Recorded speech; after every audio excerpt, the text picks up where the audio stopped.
लो भाई, अब लंच वंच कर लिया है और रेस्ट भी कर लिया है और अब वही काम करना है, मोधा आना और घर से बाहर जाना, यानी कि घूमो फिरो ऐश करो। तो फिर निकल पड़ी है सवारी इनकी घूमने के लिए। तो hi friends, welcome back to my channel. जो चैनल में न्यू है प्लीज़ चैनल को सब्सक्राइब कर ले और साथ ही साथ बेल आइकन दबाना भूले ना, क्योंकि उससे आने वाली मेरी वीडियो की नोटिफिकेशन आपको पहले मिल जाएगी। तो आइए रिव्यू शुरू करते हैं डब्बा के न्यू व्लॉग का, जो कि है मेहंदी व्लॉग। तो आइए देखते हैं इसमें हमें क्या देखने के लिए मिलेगा। अब आराम भी कर लिया है, खाना पीना भी खा लिया है, क्योंकि करना तो कुछ है नहीं यहाँ पे। ससुराल में कुछ नहीं करती और देखो मायके में सारे काम करती हैं। ये है हमारी डब्बा मैडम। तो वहाँ से निकल ली हैं और बस इतनी सी दूरी ही बर्दाश्त करी है कि फिर वापस से चल दी हैं और ओपनिंग ले रहे हैं। तो उनको बता रही हैं कि नहीं, ये नया व्लॉग शुरू हुआ है, इसको नए व्लॉग की तरह से ओपनिंग लो। हाँ भाई, ट्रेनिंग बड़े जोरों शोरों से चल रही है। तो फिर वो जो ओपनिंग हो जाती है और उसके बाद वो बताते हैं कि हम जा रहे हैं और हम डब्बा मैडम को छोड़ने जा रहे हैं उनके मायके। तो वो कहती है ओए होए, किसी के चेहरे की चमक तो देखो। तो लो भैया, हमें क्या सुनने को मिला है। तो भैया मैं अपने वतन में आ गया हूँ। मतलब वो ये समझते हैं कि यहाँ से अगर मुंबई में रहते हैं तो वतन ही चेंज हो जाता है। सही बात है, अपने मन की फीलिंग बाहर निकाल रहे हैं। और फिर जताते हुए कहते हैं, क्यों तुम अपने वतन में नहीं आई हो, तुम्हें खुशी नहीं हुई है? उन्हें खुशी होती कब है मुदाहा आने पर, वो तो मजबूरी में आती हैं, वो भी कुछ दिन के लिए ही। और वही वाली बात है ना, महीना भर वहाँ रहेंगी तो 4 दिन यहाँ रहेंगी। यहाँ 5 दिन 6 दिन से ज़्यादा टिकती नहीं है, क्योंकि फिर इनका तलवा जो है वो उठने लगता है और ये कहता है कि चल मुंबई चल मुंबई। सो कॉल्ड जिस बिज़नेस के लिए ये मुंबई शिफ्ट हुए हैं, किसी माँ और बाप से, यानी कि बीमार माँ से और बाप से उनके बेटे को अलग रख के कि मैं उसको सेटल करूँगी, उसको कामयाब करूँगी, उसको बिज़नेस सेटअप करके दूँगी, उसका तो भी समझ में नहीं आ रहा है। सेटअप तो खैर क्या समझ में आएगा। आपने नोटिस किया कि 1-2 व्लॉग से तो उस बिज़नेस के बारे में कोई इन्फॉर्मेशन भी शेयर नहीं की है, कोई अपडेट नहीं दी है, यानी कि वो सब काम ठंडा पड़ा हुआ है इस टाइम पर। और अगर इन्हें बिज़नेस ही सेटअप करना है और उसमें पैसा भी बहुत ज़्यादा लगता है, ये तो आप सबको भी पता है कि अगर कोई बिज़नेस सेटअप किया जाता है तो उसमें ढेर सारा पैसा लगता है। और उसके बावजूद भी ये इतना पैसा उड़ा रही है। क्या ज़रूरत थी इतने सारे पैसों से इस तरह से सेलिब्रेशन करने का? कोई हल्का फुल्का सा सेलिब्रेशन भी किया जा सकता था, ना कि ये हॉल बुक करके हल्दी मेहंदी बारात ये सब कुछ करके। एक तरफ गाजा के लिए मुंह बना के बड़ी ऐसे सीरियस होके बैठी हुई थी, जैसे कितना ज़्यादा दुख है। दिखाई दे रहा है ना, दुख तो आपकी शॉपिंग में, हंसने में, बोलने में, खाने में, पीने में, हर चीज़ में हमें दुख दिखाई दे रहा है। अपने ननद के ससुराल में न्योता देकर आई हैं, वहाँ कुछ नहीं दिखाया किससे मिली है किससे नहीं मिली। और उसके बाद सीधा मुल्ला की दौड़ मस्जिद तक और इनकी दौड़ डॉक्टर खाला के घर तक, क्योंकि अब तो सारी पलटन वहाँ पर इकट्ठी है। तो इनका मन लगेगा कैसे अपने ससुराल में। और छत पर आकर किचन में चाय हो रही है शाम की, और याद किया जा रहा है कि आज जो है हल्दी थी यहाँ पर और यहाँ पे इतना ज़्यादा हो रहा था, सब रोना धोना मचा हुआ था और मैं भी बहुत रोई थी। सब आपस में याद कर रहे हैं कि बहुत रोए थे। और फाइनली फिर अम्मा देखने के लिए मिली, यानी कि नानी देखने के लिए मिली। और वो पूछ रहे हैं सुबह से काहे नहीं आई थी, तो आप लोग काहे नहीं गए थे वहाँ पर उनसे मिलने के लिए, वो तो बुजुर्ग हैं। और बता दिया गया है शाम का वक्त है और यहाँ देखो क्या हो रहा है। और एक एक बंदे से पूछ रही है तुम्हें कैसा लग रहा है, तुम्हें कैसा लग रहा है। भाई तुम्हें कोई और कंटेंट नहीं मिला क्या? बच्चे मिलेंगे, बच्चों से एक एक बच्चे से पूछ रहे हैं तुम्हें कैसा लग रहा है। सब कह रहे हैं अच्छा लग रहा है। बुरा कहेगा कौन कैमरे के सामने कि बुरा लग रहा है? और बुरा लगने वाली बात ही क्या है, अच्छा लग रहा होगा, सारे इकट्ठे हो गए, सब मिल गए हैं। अब मुझे तो देखने वाली बात यह है कि मैंने दूसरे व्लॉग में भी बच्चों को अपनी मम्मी से ढंग से बात करते हुए नहीं देखा। उसकी मम्मी चाय बना रही थी, वहाँ हेल्प करने के लिए नहीं गई है, इतनी बड़ी लड़की हो गई है, लेकिन एक भी रत्ती भर की हमें बॉन्डिंग देखने के लिए नहीं मिली अपनी मम्मी के साथ उस फिज़ा बेटी की। लो जी, अब नई बात सुन लो, फ़िज़ा का नया वर्जन। मतलब वहाँ पे ऐसे रहती है, एक तरीके से मैं अपने शब्दों में बोलूँ तो आलस डाल कर रहती है। ना बाल बनाएगी, ना कपड़े बदलेगी, ना कुछ ढंग से रहेगी, और यहाँ पर आकर सब चीज़ अच्छी रह रही है। ऐसा क्यों है भाई? वहाँ साफ़ सुथरी क्यों नहीं रहती है? वहाँ बाल बना के क्यों नहीं रहती? वहाँ बाल बिना बिखेर के क्यों रहती है? और ये ऐसी नौबत आती क्यों? और यहाँ ऐसा क्या स्पेशल हो गया है? ज़रा इस पर भी रोशनी डाल दीजिए डब्बा मैडम।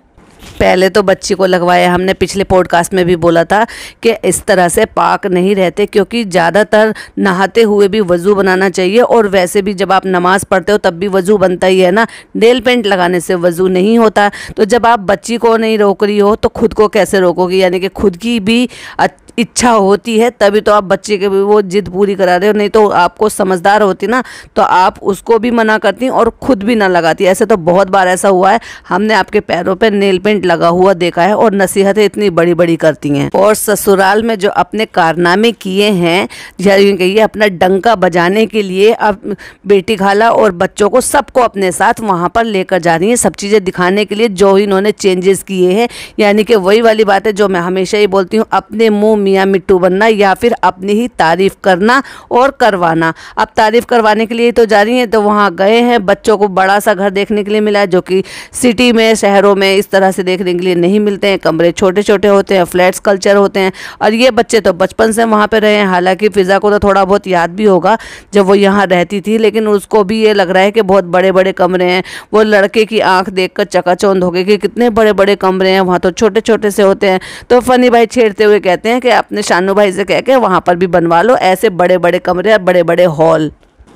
ये लोग आए हैं खाना खाने के लिए। खाना बनाने वाली तो घर से नदारत थी, कोई हेल्प नहीं, कुछ नहीं। अब देख लिया ना, यहाँ तो हेल्पर है तो अपने आप वो बनाएगी, कोई इंतज़ाम नहीं। मतलब कहने का ये है कि वो जो कज़न भाई बहन हैं उनको तो सजाया जा रहा था, उनको तो बोला जा रहा था कि तुम्हारे घर आए हैं मेहमान नवाजी करना, ये तुम्हारा अपना घर है, तो जो भी लोग आए हैं उनकी मेहमान नवाजी करना। और ख़ुद अपने घर से नदारत थी, मेहमान नवाजी क्या खाक करेंगी। और हमने देख लिया क्या खिला रही थी, भाजी खिला रही थी अपनी अम्मी को। अरे कुछ अच्छा बनवाती, पहली बार तुम्हारे घर पर आए हैं, तुम्हारे कज़न्स आए हैं, अम्मी आई हैं, खाला आई हैं, तो कुछ अच्छा सा बनवाते। सब बाज़ार से आ जाएगा या फिर भैया अपने हेल्पर और अपनी सास के ऊपर छोड़ के तुम तो निकलनी घूमने के लिए। और फिर सारी बारात को लेकर आ गई और वहाँ रखी एक ट्रॉफी। तो बच्चे पूछ रहे होंगे तो बच्चों को बता रहे हैं कि तुम्हारे फनी भाई खरीद के ले आए हैं। ऐसे ही खरीद के लेकर आए हैं कि जैसे आपके भाई खरीद कर लेकर आए थे वो जो स्टारलेट वाली जो ट्रॉफी थी, जिसका पता भी नहीं था कि वो ट्रॉफी है कैसी, कौन सी, जो बाद में घर में देखी भी नहीं गई। यानी कि सारी ट्रॉफीज रखी हुई थी, सारे अवार्ड रखे हुए थे, लेकिन एक वही गायब था। क्यों गायब था वो तो आज तक कभी नहीं बताया। अम्मी खाएंगी चने की भाजी जो कि घर में बनाई हुई थी, और बच्चों के लिए चिकन और बिरयानी बाहर से आ गया है। तो हो गई ना दावत, वो भी कैसे बाहर से आई हुई खाने की। और वीडियो कॉल पे पापा से बात होते हुए जब देख रहे थे, वो लग रहा था वो बहुत ज़्यादा इमोशनल हैं। वो चाहते तो ये लोग जो है ना मैनेज कर कर उनको भेज सकते थे, क्योंकि उनके साथ तो उनके केयर टेकर रहते हैं। और फिर ऐसे तो नहीं है कि जिम्मेदार नहीं है, हमारी मैडम भी जिम्मेदार हैं, फिर अब इधर यहाँ फ़नी भी जिम्मेदार है, तो जिम्मेदारी डालनी चाहिए थी। ये क्या बात हुई कि मैं नहीं जा रहा तो पापा भी नहीं जा रहे। मतलब तुम कहीं पर भी फिरो, जब कुछ बात नहीं है, लेकिन जब कहीं ऐसी जगह जाना हो जहाँ उनकी बेटी का फंक्शन है, जहाँ उनका जाने का मन था, वहाँ आप नहीं जा रहे तो आपने पापा को भी रोक लिया। वाह भाई, ये अच्छी बात है। और पापा से कहती हुई नजर आई पापा की बेटी कि हम जल्दी आ जाएंगे, ठीक है ना। वो तो हमें पता है कि यहाँ से जैसे ही फंक्शन ख़त्म होगा आप पूरी बारात के साथ यहाँ से तुरंत वापस जाएंगी। ये नहीं कि 1 आध 2 दिन, हफ्ता 10 दिन यहाँ पर अपनी सास के पास रुक जाएं। और बहाना क्या, बिजनेस सेटअप करना है, जो कि वो हो ही नहीं रहा है। और फिर वही अपने मुंह मियाँ मिट्ठू फनी आ गए शादी में से होकर, और बच्चे जो हैं वो तारीफ़ कर रहे हैं, इतना बड़ा कमरा, इतना ये। और वहाँ से जो फ़िज़ा है वो ब्लैंकेट लेकर जा रही है कि 2 से 3 लोगों के नाम गिना दिए कि हम इसको ओढ़कर सो लेंगे। तो फनी भाई कहते सब ले जाओ, सारे बिस्तर सब कुछ ले जाओ यहाँ से। और फाइनली बेचारी फ़िज़ा को जो है एक जोड़ी कपड़े मिल गए, तो शायद वो डब्बा मैडम ने अपने ही दिए होंगे जो प्लस साइज़ के थे, सो वो उनको आ भी गए थे। और जो कपड़े रह गए हैं उसके लिए वापस से फिर बच्ची को सुनने के लिए मिला कि वो रह गया है, और जो जॉन भाई हैं वो लेकर आएंगे उसको। और उसमें वो ये बोल रहे थे कि ईंट पत्थर भर रखे थे ना, इसीलिए कहते हैं कि कहीं पर भी अगर जा रहे हैं तो अपने हिसाब से जो है बहुत लिमिटेड सामान लेकर जाइए, जिससे कि किसी और को या आपको भी कैरी करना आसान हो जाए। ठीक है भाई, सबको कपड़े बनाए हैं तो उनका भी हक बनता है, तो वो जो है अपनी हेल्पर को ले जाती हैं कपड़े दिलाने के लिए। बहुत अच्छा लगा ये देखकर। ये कुछ चीज़ें जो बच्ची करती हैं तो डेफिनेटली वो अच्छी ही लगती हैं, लेकिन इससे मुझे ये बहुत ज़्यादा बुरा लगा कि फिर अपनी एक एक फुप्पियों को, यानी कि जब 4 ही फुप्पी हैं और 4 ही सूट बनाने थे, तो फिर उनको क्यों नहीं सूट दिलाए, जबकि आप यहाँ पर आ गए थे और आने के बाद आपने व्लॉग ख़त्म कर लिया 2 दिन का, लेकिन एक बार भी फुप्पियों को आपने मेंशन नहीं किया, ना ही वो आपके घर आई, क्योंकि अम्मी भी आई हुई हैं और डॉटर खाला भी आई हुई हैं, तो वो भी तो उनकी कुछ लगती होंगी ना। लेकिन वो मिलने के लिए क्यों नहीं आई फुप्पियाँ लोग, और आप लोग क्यों नहीं गए फुप्पियों के यहाँ पे मिलने के लिए। नानी आ गई है वहाँ से, लेकिन फुप्पियाँ नहीं आई हैं, और ना ही आप वहाँ पर गए हैं। क्या चक्कर है भाई। अच्छा भाई, मेहंदी लगवाने के लिए फिर वापस से डॉटर खाला के घर चल दी, जबकि वो कह रही है कि मैं मेहंदी जो है वो वेन्यू पर लगवाऊंगी, लेकिन वहाँ पे सारे लोग हैं तो इसलिए इनका इधर मन नहीं लग रहा है, तो ये वापस वहीं चल दी है। वहाँ पर से इन्होंने किसी को बुला के अरेंज कराया हुआ था जो कि सबके मेहंदी लगा रहे थे। अच्छा, अब आ जाते हैं मेहंदी वाले फंक्शन में। जब ये वेन्यू पर जाते हैं तो वहाँ पर इनकी सास भी हैं, इनके साथ जितने भी लोग आए थे वो भी थे, और फनी की फुप्पो भी थी, लेकिन इनकी फुप्पियाँ नहीं थी, जबकि वहाँ पर खाने पीने का अरेंजमेंट किया था। तो भाई वो फुप्पियाँ क्यों नहीं आई वहाँ पर?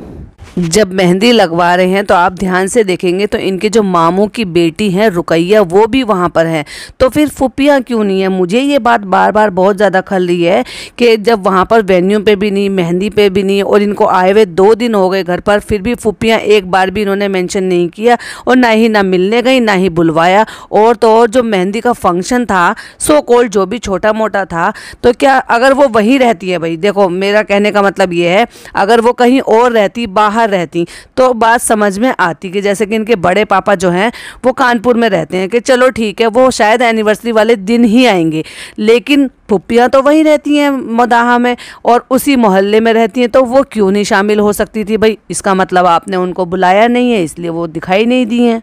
अब देखो, सबको मुंबई में कपड़े दिलाए, अब सबको मोदाहा में कपड़े दिलवानी हैं, अब रह गया है क्या, बैंगल्स का, तो सबको बैंगल्स भी पहनाने के लिए आ गई हैं, तो सारी शॉपिंग कराती फिर रही हैं। तो सिर्फ ननिहाल वालों को ही क्यों, ये अपने फुप्पियों के लिए क्यों नहीं है? मेहंदी के लिए मेकअप वाली बुलाई हुई हैं, बच्चियों के मेकअप हो रहे हैं, ड्रेस भी बनाई गई है, वहाँ पर चाट पकौड़ी खाने पीने का भी इंतज़ाम है। तो फिर जब सभी का सब चीज़ों का इंतज़ाम है, तो इसका मतलब चाहे छोटा सा ही सही, लेकिन वो भी एक दिन का फंक्शन ही था ना। और फिर इतनी बड़ी प्रॉब्लम हो गई कि बेचारी की ड्रेस में नाड़ा ही नहीं था। फ्रेंड्स, कैसी बातें करती हैं? मतलब आप अपनी ड्रेस पैक कर कर रख रहे हैं, तो क्या ये आपको नहीं बनता कि आप चेक करें कि उससे रिलेटेड कोई चीज़ है तो हम उसको भी पैक कर लें, या उसको पहले से ही लगा कर तैयार करके रखें?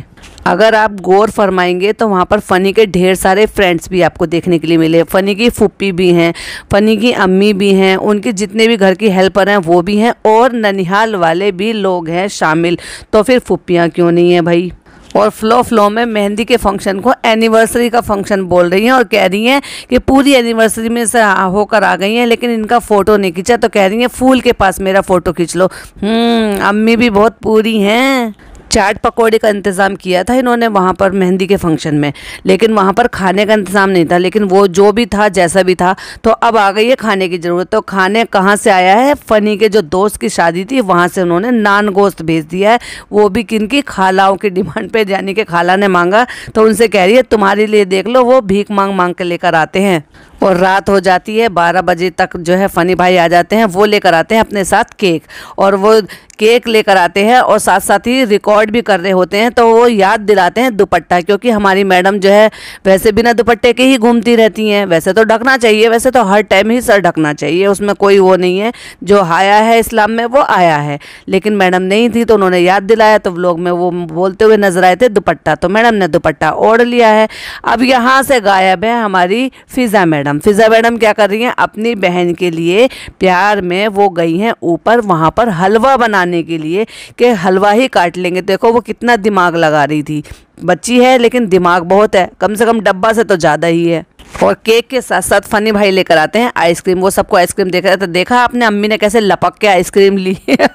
मुझे तो बड़ी हंसी आई देखकर। और जब केक कटिंग हो रही थी तो आप ध्यान से देखेंगे सोफे पे इनके जो फ्रेंड हैं फ़नी के, जॉन भाई, वो बेचारे उनका सूटकेस लेकर आ गए हैं फ़िज़ा के, जब भी फ़िज़ा ने अपनी ड्रेस पहनी हुई थी, लेकिन फिर भी एक बार भी व्लॉग में मेंशन नहीं किया है कि उसका सूटकेस वापस आ गया है या वो लेकर आए हैं।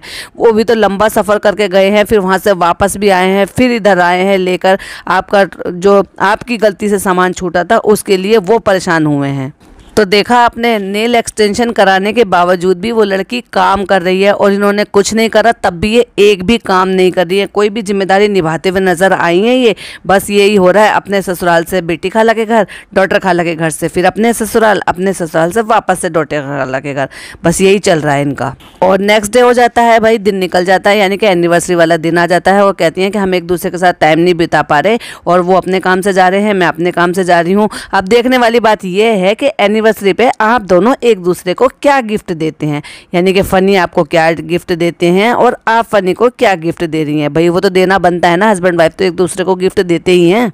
तो ये था इनकी मेहंदी की सेरेमनी का एक छोटा सा व्लॉग, मतलब 2 दिन का व्लॉग था जो इन्होंने शूट किया हुआ था यहाँ पर। अब आएगा इनकी एनिवर्सरी का, जो इन्होंने इतनी ज़्यादा उसकी हाइप बनाई हुई है। तो भाई ये था हमारा इनकी व्लॉग के ऊपर रिएक्शन। वीडियो पसंद आए तो लाइक शेयर कीजिएगा, चैनल पर पहली बार आए हैं तो सब्सक्राइब कीजिएगा। मिलती हुई एक और नई वीडियो के साथ। टिल देन बाय बाय, अल्लाह हाफिज़, टेक केयर।